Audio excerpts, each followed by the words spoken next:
மூணாவது சுந்தரமூர்த்தி நாயனார், நாலாவது மாணிக்க வாசகர். மறுபடியும் சொல்றேன் பாருங்க, திருஞான சம்பந்தர், சொல்லுங்க, திருநாவுக்கரசர், சுந்தரமூர்த்தி நாயனார், மாணிக்க வாசகர். அவங்க 4 பேர் இல்லைன்னா நம்ம சிவனை எப்படி கும்பிடுறதுன்னு தெரியாது. இந்த 4 பேரை பத்தி நம்ம தெரிஞ்சு வச்சுக்கணும். தெரிஞ்சு வச்சுக்கலன்னா கடைசியில் நமக்கு 4 பேர் வருவாங்க.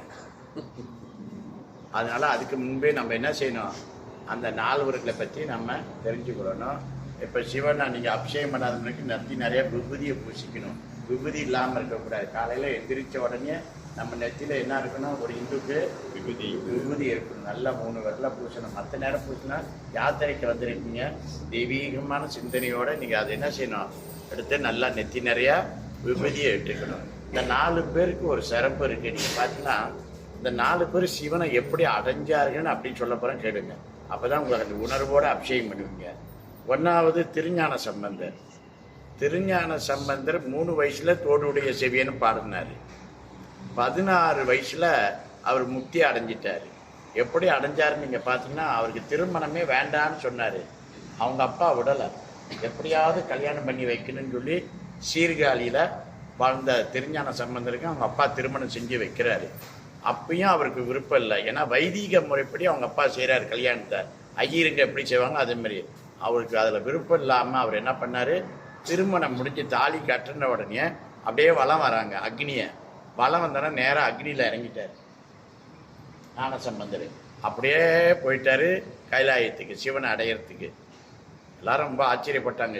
இவ்வளோ பெரிய ஞானம் நம்ம இறங்குவோமா? ஞான சம்பந்தர் அப்படி தான் அடைஞ்சார். அடுத்தது பார்த்தீங்கன்னா திருநாவுக்கரசர். இவர் எல்லாரும் போயிட்டாங்க கைலாயத்துக்குன்னு, இவரும் 80 வயசாச்சு. என்ன பண்ணுறாரு, கைலாயத்துக்கு போகிறாரு. கொஞ்சம் தூரம் போனோன்னா அவரால் ஏற முடியல. வயசு 80. எப்படி ஏறுறது, மூச்சு திணறாரு. மெதுவாக ஏறாரு. பாதி தூரம் ஏறிட்டாரு, முடியல, கால்லாம் வலி. உடனே மண்டி போட்டு போகிறாரு. சிவபெருமான் பார்த்தாரு, கீழே இறங்கி வந்து நாவுக்கரசரை நீ கீழே போடு வெட்டி விட்டாரு. எப்படி இருக்கும், செய்யலாமா சிவபெருமான் இப்படி கடவுளாகரு அப்படின்னு? நாவுக்கரசர் எவ்வளோ தொண்டு செஞ்சார். பாட்டு கூட்டுறாயினவாறு பாடி எவ்வளோ அற்புதமாக செஞ்சார். சமண மதத்துக்கு போயிட்டு திருப்பி இந்து மதத்துக்கே வந்துட்டார். இந்து மதத்தை சிறப்பை அவரை சிவபெருமான் இறங்கி போக சொல்லிட்டார். இப்போ நீங்கள் சத்தம் போட்டுருக்கீங்கன்னு சொல்லி நான் உங்களை கீழே இறங்கி போங்க அப்படின்னா, 3 நாளைக்கு நீங்கள் வருவீங்களா? இங்கே போனாப்பா போனால் ஏசுறாரு அவர். நாவுக்கரசர் அழுதுகிட்டே வர்றாரு. 80 வயசு பெரியவர்.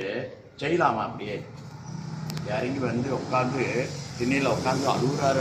அப்படி அழுகுறாரு. மற்றவங்களெல்லாம் சிவபெருமான் அழைச்சிக்கிட்டாரு, என்னை மட்டும் போன்னு சொல்லிட்டாரு அப்படின்னு. அடுத்தது பார்த்தீங்கன்னா சுந்தரமூர்த்தி நாயனார். அவர் என்ன பண்ணாரு, அவரை வெள்ளை யானை அனுப்பி விடுறாரு சிவபெருமான்.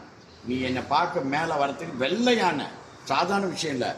சுந்தரமூர்த்தினார் சிரிச்சுக்கிட்டே போகிறார், சந்தோஷமா ஹாப்பியாக போகிறாரு. நமக்கு வெள்ளை யானையில்